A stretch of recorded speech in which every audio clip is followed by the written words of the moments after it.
ഷാനവാസിനെ ഇക്കാര്യത്തിൽ തെറ്റിപ്പോയി എന്നേ ഞാൻ പറയുള്ളൂ.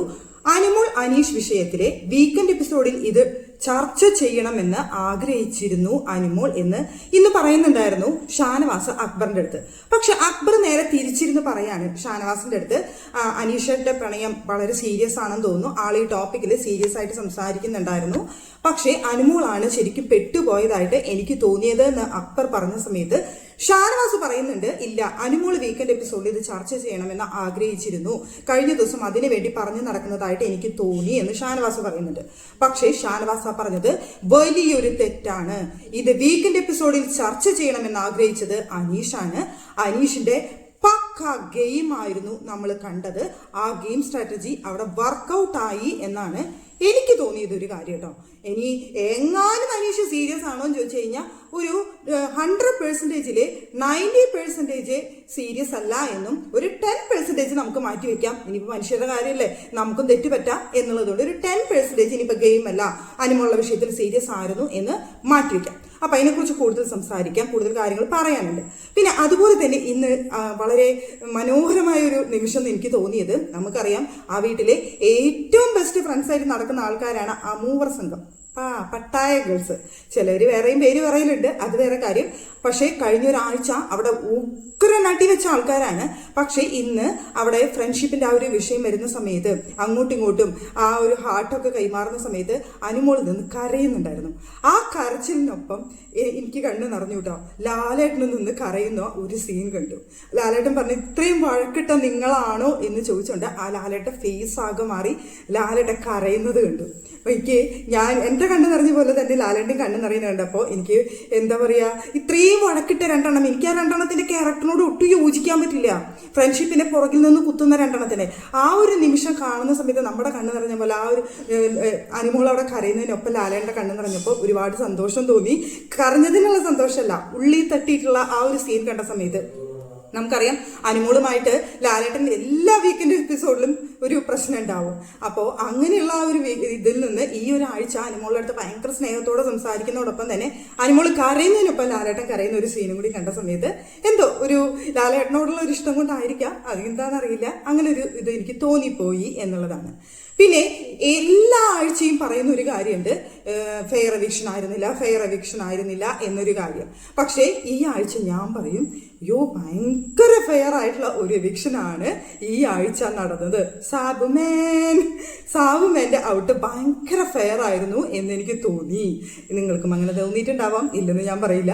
അപ്പോൾ ഭയങ്കര ഫെയർ ആയിട്ടുള്ള ഒരു എവിക്ഷൻ ആയിരുന്നു. വീക്കെൻഡ് എപ്പിസോഡിൽ എന്താ ലാലേട്ടൻ്റെ അടുത്ത് സംസാരിക്കാൻ കൂടി അറിയാത്തൊരു വ്യക്തിയാണ് സാബുമേൻ. കുറെ നോട്ട് ഔട്ട് കൊണ്ട് ഇത്രയും ദിവസം പിടിച്ചു നിന്നു. ഫിനാല വീക്കിലേക്ക് ഒട്ടും വരാൻ യോഗ്യതയില്ലാത്തൊരു മത്സരാർത്ഥിയായിരുന്നു. ആ ഒരാളെ പുറത്തേക്ക് ഇട്ടു. പിന്നെ മിഡ് വീക്ക് എവിഷനിൽ ആര് പുറത്തു പോകുമെന്ന് അറിയില്ല എന്ന് ലാലേട്ടൻ അവിടെ പറഞ്ഞു വെച്ചു. അത് കേട്ട സമയത്ത് നമ്മുടെ നൂറയ്ക്ക് ഇപ്പൊ പിന്നെ ഞാൻ എന്തിനാണ് ഇത്രയും ഗെയിം കളിച്ച് ടിക്കറ്റ് ഫിനാലെ നേടിയത്, അപ്പൊ ഈ ഒരാഴ്ച നോമിനേഷനിൽ വരാതിരിക്കാനുള്ള നോമിനേഷൻ ഫ്രീ മാത്രമാണോ ഇതുകൊണ്ട് ഉദ്ദേശിച്ചതെന്നൊക്കെ അവിടെ പറയുന്നുണ്ടായിരുന്നു. അത് അത്രയേ ഉള്ളൂ. ടിക്കറ്റ് ഫിനാലെ എന്ന് പറഞ്ഞു കഴിഞ്ഞാൽ അത്രയേ ഉള്ളൂ. ഒന്ന് നോമിനേഷൻ ഫ്രീ ആവാൻ സാധിക്കും എന്നതിലുപരി അതിൽ കൂടുതലൊന്നും അവിടെ ലഭിക്കുന്നത് നമ്മൾ ആരും കണ്ടിട്ടില്ല. അപ്പോൾ ഇപ്പോൾ ഫിനാലെ വീക്കിലേക്ക് സാധാരണ 6 പേരാണ് വരുന്നതെങ്കിൽ ഇത്തവണ 7 പേരാണ് വന്നിട്ടുള്ളത്. 7 പേരിൽ നിന്ന് മിഡ് വീക്കിലെ 1-2 പേര് പോവുക എന്താണെന്ന് നമുക്ക് കണ്ടറിയാം. അപ്പം ഞാൻ അനീഷിന്റെയും അനുമോളുടെയും വിഷയമാണ് ഞാൻ സീരിയസ് ആയിട്ട് പറയാനായിട്ട് ഉദ്ദേശിച്ച ഒരു കാര്യം എന്ന് പറയുന്നത്, അനീഷ് ഇത് ഗെയിം അല്ലേ, അല്ലാതെ അനീഷ് സീരിയസ് ആയിട്ട് അനുവിനെ ഇഷ്ടപ്പെടുന്നുണ്ടോ എന്നൊരു ചോദ്യം വരും. ഇത്രയും നാളും ഇല്ലാത്ത ഒരു പ്രത്യേക ഇഷ്ടം പെട്ടെന്ന് എവിടുന്ന് പൊട്ടിപ്പുറപ്പെട്ടു എന്നുള്ളതാണ് എൻ്റെ ഒന്നാമത്തെ ചോദ്യം. കാരണം അവിടെ അനുമോള് ഒരിക്കലും ഹോപ്പ് കൊടുക്കുന്ന തരത്തിൽ അനീഷിന്റെ അടുത്ത് പെരുമാറിയിട്ടില്ല. അവിടെ എന്ത് ആക്ഷൻസും കാര്യങ്ങളൊക്കെ അവർ കാണിച്ചിട്ടുണ്ടെങ്കിലും അതൊരു കോമഡിയാണെന്ന് ആ വീട്ടിലുള്ള എല്ലാവർക്കും അറിയാം. അത് അനീഷിനെയും അറിയാവുന്ന കാര്യമാണ്. അനീഷും അത് മനസ്സിലാക്കിയിട്ടുണ്ട്. പക്ഷേ ഇവിടെ അനീഷ് ചെയ്തൊരു കാര്യം എന്ന് പറയുന്നത്, ലാസ്റ്റ് വീക്കെൻഡിൽ വരുന്ന സമയത്ത്, അതായത് വീക്കെൻഡ് എപ്പിസോഡ് വരുന്ന സമയത്ത് ഇത് ചർച്ചയാവണം എന്ന് വിചാരിച്ചിട്ടല്ല അതിന്റെ തലേദിവസം കയറി അനുമോളുടെ അടുത്ത് ആ ഒരു വിഷയം പറഞ്ഞത്. ഇതൊരു സീരിയസ് പ്രണയമായിരുന്നു എന്നുണ്ടെങ്കിൽ ഇനി വെറും 9 ദിവസങ്ങൾ മാത്രം ബാക്കി നിൽക്കുക എന്ന് കണ്ട സമയത്ത് എങ്കിൽ പിന്നെ ഇത് കഴിഞ്ഞിട്ട് പറയാം എന്ന് എന്തുകൊണ്ട് അനീഷ് ചിന്തിച്ചില്ല എന്നതൊരു കാര്യം. പിന്നെ ഈ ഒരു പ്രണയ സ്ട്രാറ്റജി അവിടെ വർക്കൗട്ട് ചെയ്യുന്നത് പോലെ അവിടെ അനുമോൾക്ക് നെഗറ്റീവ് ഉണ്ടാക്കുക എന്നുള്ളതായിരുന്നു അവിടെ ഉദ്ദേശം. കാരണം അനുമോളാണ് തന്റെ എതിരാളി എന്നുള്ളത് അനീഷിന് തിരിച്ചറിയാവുന്ന ഒരു കാര്യമാണ്. അപ്പൊ അനുമോൾ അവിടെ നോ പറഞ്ഞു കഴിഞ്ഞാൽ അനുമോൾക്ക് അത് പക്ക നെഗറ്റീവ് അടിക്കും. അവിടെയാണ് അനീഷിന്റെ ഗെയിം പാളിയത്. അനുമോൾ അവിടെ എടുത്തടിച്ച പോലെ നോ പറഞ്ഞില്ല എന്നുള്ളത്.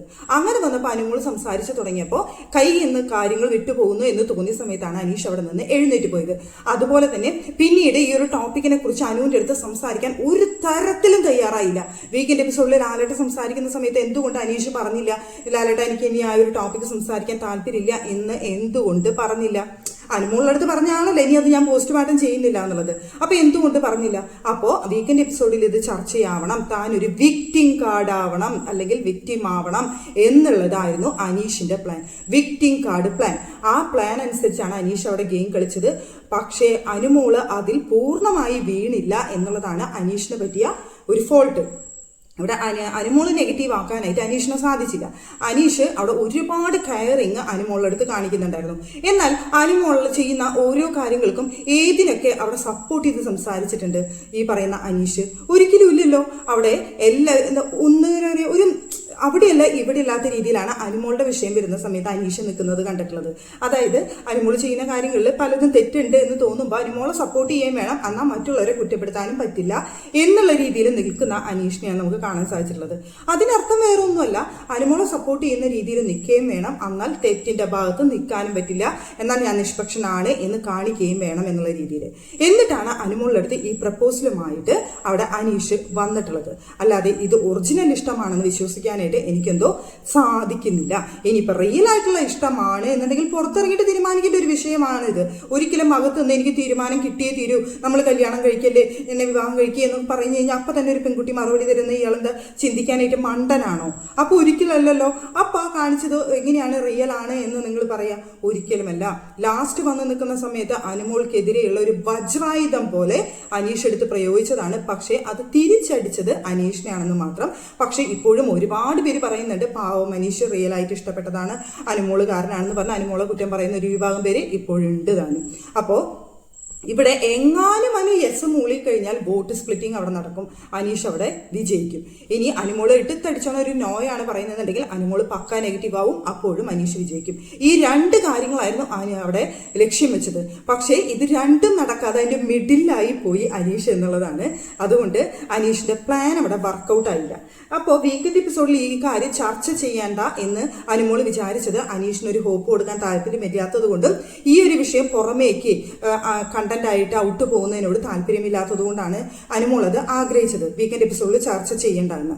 അപ്പോൾ പക്ഷെ ഷാനവാസോട് അക്ബറിന്റെ അടുത്തിരുന്ന് പറയുന്നത് വീക്കെൻഡ് എപ്പിസോഡിൽ ഇത് ചർച്ച ചെയ്യാൻ അനുമോൾ ആഗ്രഹിച്ചിരുന്നു എന്നാണ്. അവിടെ നേരെ തിരിച്ചാണെന്ന് ഞാൻ പറയാനുള്ള റീസൺസ് ഇതാണ്. പിന്നെ അക്ബറും ഷാനവാസും ഒക്കെ പരസ്പരം അങ്ങോട്ടും ഇങ്ങോട്ടൊക്കെ സോറി പറഞ്ഞ് അവർ ഹഗ് ചെയ്യാൻ കാര്യങ്ങളൊക്കെ ഉണ്ടായിരുന്നു. പിന്നെ ഇവരെല്ലാവരും അനീഷിനെ ഈ ടോപ്പിക്കിൽ കട്ട സപ്പോർട്ടും നൽകുന്നുണ്ട്. അക്ബറൊക്കെ കട്ട സപ്പോർട്ടാണ്, അനീഷേട്ട നിങ്ങൾ മുന്നോട്ട് പൊക്കോ എന്നുള്ള രീതിയിൽ. പക്ഷെ അവിടെ പെട്ടുപോയി എന്നുള്ള അനുമോള് പെട്ടിട്ടുണ്ട് എന്ന് മനസ്സിലാക്കിയിട്ടുണ്ട് അക്ബർ നല്ലൊരു ഗെയിമറാണ് എന്ന് ആ വീട്ടിലുള്ള എല്ലാവരും ഒന്ന് പറയുന്നുണ്ടായിരുന്നു. ഇല്ല ഗെയിമർ അല്ല എന്നൊന്നും ഞാൻ ഒരിക്കലും പറയില്ല കേട്ടോ അക്ബർ. പക്ഷേ എവിടെയൊക്കെയോ ഫ്രണ്ട്ഷിപ്പിന്റെ കാര്യത്തിലും എന്തൊക്കെയോ പാളിച്ചകൾ അക്ബറിന് ഉണ്ടായിട്ടുണ്ട് എന്ന് മാത്രം. പിന്നെ നമ്മുടെ അനുമോള് പക്ക ഗെയിമറാണ് എന്ന് ഷാനവാസ് പറയുന്നുണ്ടായിരുന്നു. അവിടെ ബാക്കി എല്ലാത്തിനും അനുമോൾക്ക് 0-0-0 ഒക്കെ മാർക്ക് കൊടുക്കുമ്പോൾ ഗെയിമർ എന്ന നിലയിൽ അനുമോൾക്ക് 100 വെച്ചു ഷാനവാസ്. അവിടെയാണ് നമ്മൾ മനസ്സിലാക്കേണ്ട കാര്യം, അനുമോള് ഒരു പക്ക ഗെയിമർ തന്നെയാണ്, അതിൽ യാതൊരു സംശയവും വേണ്ട. അതുപോലെ തന്നെ അനുമോള് അവിടെ ഫ്രണ്ട്ഷിപ്പിനും എല്ലാ കാര്യങ്ങൾക്കും വാല്യൂ കൊടുക്കുന്ന ഒരു വ്യക്തി കൂടിയാണ്. പിന്നെ അത്യാവശ്യം ഗെയിമിന്റെ ഭാഗമായിട്ട് അവിടെ അടിയും പിടിയും ചർച്ചയും കാര്യങ്ങളും ഒക്കെ ഉണ്ടാക്കാനുള്ള മിടുക്കും അനുമോൾക്ക് അവിടെ ഉണ്ട്. അനുമോള് ഗെയിമർ അല്ല, അനുമോൾക്ക് ഗെയിം കളിക്കാൻ അറിയില്ല എന്ന് പറഞ്ഞുകൊണ്ട് പുറത്തു നിൽക്കുന്ന കുറേ എണ്ണം കളിയാക്കുന്നുണ്ട്. അപ്പൊ ഞാൻ കഴിഞ്ഞ വീഡിയോയിൽ ഇപ്പൊ ഞാൻ പറഞ്ഞിട്ടുണ്ടായിരുന്നു, ശാരിക പറയാണ് അനുമോള് ഒരു ചന്ത ഗെയിമറാണ്, ഒരു പക്ക ഗെയിമറാണ് അനുമോൾ എന്ന് പറഞ്ഞിട്ട് പറയാണ് ചന്ത ഗെയിമറാണ്. അപ്പൊ ഗെയിമറാണെന്ന് അവർക്ക് സമ്മതിക്കുകയും വേണം, എന്നാൽ ആ ഗെയിമിന്റെ സ്ട്രാറ്റജി രൂപം കാര്യങ്ങളൊന്നും ഞങ്ങൾക്ക് ഇഷ്ടമല്ല എന്ന് പറയാൻ വേണം. അപ്പോ നിങ്ങൾക്ക് ഇഷ്ടപ്പെടുന്നുണ്ടോ ഇല്ലയോ എന്നുള്ളതല്ലല്ലോ അവിടുത്തെ വിഷയം. അനുമോള് പക്ക ഗെയിമറാണെന്നുള്ള കാര്യം നിങ്ങൾ അവിടെ സമ്മതിച്ചു തന്നു. അങ്ങനെ ഗെയിമറാണെന്നുണ്ടെങ്കിൽ അനുമോൾക്ക് കപ്പെടുക്കാനുള്ള യോഗ്യതയും ഉണ്ട് എന്നാണ് അക്കാര്യത്തിൽ ഞാൻ കഴിഞ്ഞ വീഡിയോയിൽ പറഞ്ഞിട്ടുണ്ടായിരുന്നു. അതിലെനിക്ക് പറയാനുള്ള കാര്യം, ഇന്ന് ഹൗസ് മേറ്റ്സിന്റെ ഇടയിൽ എല്ലാവരും പറഞ്ഞില്ലെങ്കിൽ പോലും ഷാനവാസ് അവിടെ പറയുന്നുണ്ടായിരുന്നു പക്ക ഗെയിമറാണെന്ന്, അതുപോലെ തന്നെ അക്ബർ ഗെയിമറാണെന്ന് പറയുന്നുണ്ടായിരുന്നു, അതുപോലെ തന്നെ നമ്മുടെ നെവിൻ ഗെയിമറാണെന്ന് പറയുന്നുണ്ടായിരുന്നു. എനിക്ക് തോന്നുന്നു ഓൾമോസ്റ്റ് ഒക്കെ ഏകദേശം ശരിയാണ്. അതുപോലെ തന്നെ അനീഷ് ഒരു പക്ക ഗെയിമറാണെന്ന് പറയുന്നുണ്ടായിരുന്നു. ഓൾമോസ്റ്റ് ഒക്കെ ശരിയാണെന്ന് എനിക്കും തോന്നി. അവരൊക്കെ ഗെയിമേഴ്സ് തന്നെയാണ്, ഗെയിമിന് വേണ്ടിയിട്ട് എന്തും അങ്ങോട്ടും കിട്ടും. ഇപ്പൊ നെവിനൊക്കെ നോക്കിയാൽ കഴിഞ്ഞ 2 ആഴ്ചയായിട്ട് അനുമോൾ അതുപോലെ ടാർഗറ്റ് ചെയ്ത് അത്രയും ഇതിൽ നിന്നിരുന്ന നെവിൻ ഈ ഒരാഴ്ച അത് മാറ്റി പിടിച്ചു. അതായത് പ്രേക്ഷകർ അത്രയും വെറുപ്പിച്ചു ഒക്കെ കഴിഞ്ഞ ഒരു 2 ആഴ്ച. പിന്നെ ഈ ലാസ്റ്റ് വന്ന വീക്ക് നെവിൻ ആകെ മാറി പ്രേക്ഷകർ ഇഷ്ടം പിടിച്ചു പറ്റാനും നെവിനെ സാധിച്ചിട്ടുണ്ട്. അവിടെയാണ് നെവിൻ എന്നുള്ള ഗെയിമറിന്റെ ഒരു ഇതെന്ന് പറയുന്നത്. അതാണ് ഞാൻ പറഞ്ഞത് നെവിൻ ഒരു ഗെയിമറാണ് എന്നുള്ള കാര്യത്തിൽ. പിന്നെ അക്ബറിന്റെ വിഷയം വരാണെന്നുണ്ടെങ്കിൽ അക്ബർ തന്നെ പറയുന്നുണ്ടായിരുന്നു ഞാൻ ഈ വീട്ടിലെ ഒരുപാട് പേരുടെ വില്ലനാണ് എന്നുള്ളത്. ആ വില്ലനിസം അവിടെ എടുത്തു നിന്നതുകൊണ്ടായിരിക്കാം അക്ബർ ഇത്രയും ദിവസം അവിടെ പിടിച്ചു നിന്നതെന്ന് എനിക്ക് തോന്നുന്നു. പിന്നെ അവിടെ ഒട്ടും ഗെയിമർ അല്ലാതെ നിന്നൊരു വ്യക്തിയായിരുന്നു നമ്മുടെ ഈ പറയുന്ന സാബുമൻ. അതുകൊണ്ട് തന്നെ പുറത്തു പോവേണ്ടി വന്നു. ഷാനവാസ് അവിടെ ഗെയിം കളിച്ചിട്ടുണ്ട്, ഇല്ലെന്ന് ഞാൻ ഒരിക്കലും പറയില്ല. പക്ഷേ ഷാനവാസിന് ഈ ഗെയിമിനെ കുറിച്ച് വലിയ എത്തുപിടുത്തില്ല. ഷാനവാസ് ഈ സീസണുകളൊന്നും അങ്ങനെ കാര്യമായിട്ട് കണ്ടിട്ടില്ലാത്തത് കൊണ്ട് ഷാനവാസിന് അത്രയ്ക്ക് അങ്ങ് ഇതൊന്നുമില്ല. എന്നാലും അത്യാവശ്യം ഗെയിം കളിച്ചിട്ടുണ്ട്. പക്ഷേ പലപ്പോഴും ആ ഗെയിം ഷാനവാസിന്റെ കയ്യിൽ നിന്ന് പോയിട്ടുണ്ട്. അതുകൊണ്ട് തന്നെയാണ് ഷാനവാസിന് ഇപ്പോൾ ഫാൻ സപ്പോർട്ട് കുറഞ്ഞത്. തുടക്കത്തിലെ ഏറ്റവും കൂടുതൽ ഫാൻ സപ്പോർട്ട് ഷാനവാസിനുണ്ടായിരുന്നു.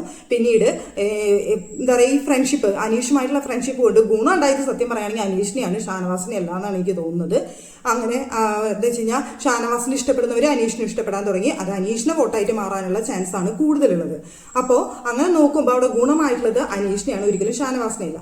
അപ്പോൾ അതാ ഞാൻ പറഞ്ഞത്, ഷാനവാസിനെ കുറേ നെഗറ്റീവ്സ് ഷാനവാസിന് സംഭവിച്ചു എന്നുള്ളത്. ആദിലയും നൂറയുമായിട്ടുള്ള ആ ഒരു ബന്ധമൊക്കെ ഷാനവാസിനെ നെഗറ്റീവാണ് കൂടുതൽ ഉണ്ടാക്കിയിട്ടുള്ളത്.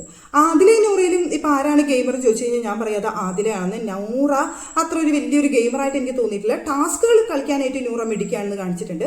പക്ഷെ ഗെയിമർ എന്ന സ്ഥാനത്ത് നോക്കുന്ന സമയത്ത് തീർച്ചയായും ആദില തന്നെയായിരുന്നു അവിടുത്തെ ഒരു പക്ക ഗെയിമർ എന്ന് ഞാൻ പറയുള്ളൂ. അപ്പോൾ അങ്ങനെ വരുന്നോ. അപ്പോൾ നമ്മുടെ ഇപ്പോൾ വന്നിരിക്കുന്നത് ടോപ്പ് 7 ആണ്. ടോപ്പ് 7 ആര് കപ്പെടുക്കുമെന്ന് ചോദിച്ചു കഴിഞ്ഞാൽ നമ്മുടെ അനുമോൾ അല്ല, ഇനിയിപ്പോൾ അനീഷ്, ഇനിയിപ്പോൾ എങ്ങാനും ഷാനവാസോ, ഇനി എങ്ങാനും നെവിനോ, ഇവർക്കൊക്കെയാണ് ചാൻസ് ഞാൻ കൂടുതൽ കാണുന്നത്. ഇനിയിപ്പോൾ എങ്ങാനും വല്ലതും മാറി പറയുമോ എന്നൊന്നും നമുക്ക് പറയാൻ സാധിക്കില്ല.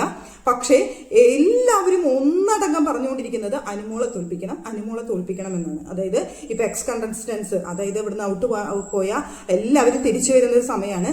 ഇതിനെ മുഴുവൻ അതിജീവിക്കുക എന്ന് പറയുന്നത് അനുമോൾക്ക് വീണ്ടും ഒരു ഗെയിമാണ്. കാരണം ആ വീട്ടിലെ അനുമോളെ പോലെ പ്രതിസന്ധി തരണം ചെയ്ത മറ്റൊരു മത്സരാർത്ഥി ഇല്ല. അനുമോളാണ് ഈ ഒരു സീസണിൽ അത്രയും പ്രതിസന്ധികൾ നേരിട്ടിട്ടുള്ള ഒരു മത്സരാർത്ഥി എന്ന് പറയുന്നത്. ഈ പറയുന്ന നെവിനെ നേരിടേണ്ടി വന്നിട്ടുണ്ടോ, അക്ബറിനെ നേരിടേണ്ടി വന്നിട്ടുണ്ടോ, ആദില നൂറയ്ക്ക് അവർക്ക് പരസ്പരം അവർ തന്നെ ഉള്ളതുകൊണ്ട് അങ്ങനെ നേരിടേണ്ടി വന്നിട്ടുണ്ടോ, അങ്ങനെ അനീഷ്, ഷാനവാസ് ഇവരെ ഒക്കെ വെച്ച് നോക്കുമ്പോൾ ആ വീട്ടിലെ ഏറ്റവും ബെസ്റ്റായിട്ട് ഗെയിം കളിച്ചിട്ടുള്ളതും ഏറ്റവും കൂടുതൽ പ്രതിസന്ധികൾ തരണം ചെയ്ത് ഇത്രയും ദിവസം നിന്നിട്ടുള്ളതും ഇനിയിപ്പോൾ ലാസ്റ്റ് വീക്ക് വരുന്ന സമയത്തും ഈ തിരിച്ചു വരുന്ന ഇവന്മാരെ മുഴുവൻ അവിടെ തരണം ചെയ്ത് മുന്നോട്ട് വരിക എന്ന് പറയുന്നത് വലിയൊരു ടാസ്ക്കാണ് അനുമോളെ സംബന്ധിച്ച്. അങ്ങനെ നോക്കുന്ന സമയത്ത് ഈ സീസൺ 7 കപ്പ് ഉയർത്താനായിട്ട് ഞാൻ നോക്കുമ്പോൾ കൂടുതൽ യോഗ്യത എനിക്ക് തോന്നുന്നത് അനുമോൾക്കാണ്. ഇനിയിപ്പോൾ അങ്ങോട്ടും ഇങ്ങോട്ടൊക്കെ മാറി മറിയാൻ നമ്മൾക്ക് ഇപ്പൊ പറയാനല്ലേ സാധിക്കുള്ളൂ. പിന്നെ ബാക്കിയുള്ളവർക്കൊക്കെ ഇപ്പോൾ അവിടെ നിൽക്കുന്ന എല്ലാവരിലും ഏകദേശം ഓക്കെയാണ്, എല്ലാവരും നന്നായി കളിച്ചിട്ടുണ്ട്. ഇപ്പൊ നൂറാനും ഞാൻ അത്രയും പറയില്ല, നൂറാനും ഞാൻ മാറ്റി വെച്ച് കഴിഞ്ഞാൽ ബാക്കിയുള്ള എല്ലാവരും അത്യാവശ്യം അവിടെ ഗെയിം കളിച്ചിട്ടുള്ള മത്സരാർത്ഥികൾ തന്നെയാണ്. പോസിറ്റീവ് ആവാം, നെഗറ്റീവ് ആവാം, നെഗറ്റീവൊക്കെ ഒരുപാടുണ്ട്, ഇല്ലെന്നൊന്നും ഞാൻ പറയില്ല. പക്ഷെ തമ്മിൽ കൂടുതൽ ആരെ എന്ന് ചോദിച്ചപ്പോഴാണ് ഞാൻ അനുമോളുടെ പേര് പറഞ്ഞത്. ഇനിയിപ്പോൾ ആരാണ് കപ്പെടുക്കുക എന്നുള്ളത് നമുക്ക് കണ്ടറിയേണ്ട കാര്യമാണ്. ഇനിയുള്ള ദിവസങ്ങളിൽ വോട്ടിങ്ങിൽ ഭയങ്കര ക്രൂഷ്യലാണ്. അപ്പൊ എന്തൊക്കെ സംഭവിക്കും, അനുമോൾ ഈ ഒരു ആഴ്ച ഈ വരുന്ന മത്സരാർത്ഥികളെ മുഴുവൻ എങ്ങനെ നേരിടും എന്നുള്ളത് കണ്ടറിയേണ്ട കാര്യമാണ്.